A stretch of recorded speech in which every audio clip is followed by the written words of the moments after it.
नमस्कार साथियों, AWPL fighter को मेरा नमस्कार।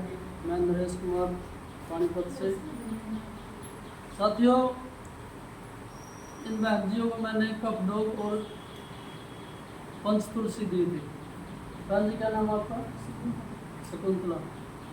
क्या प्रॉब्लम थी आपको? आपको खांसी में खून आता था और बलगम वाली खांसी थी।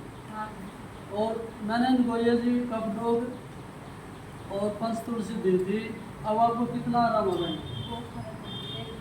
अब खून तो नहीं आते, बलगम में भी आराम है। साथियों, ये AWPL की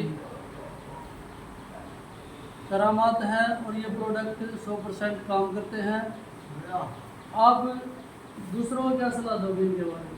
अच्छी सलाह है, तो मुझे आराम करती हूँ। ठीक, धन्यवाद।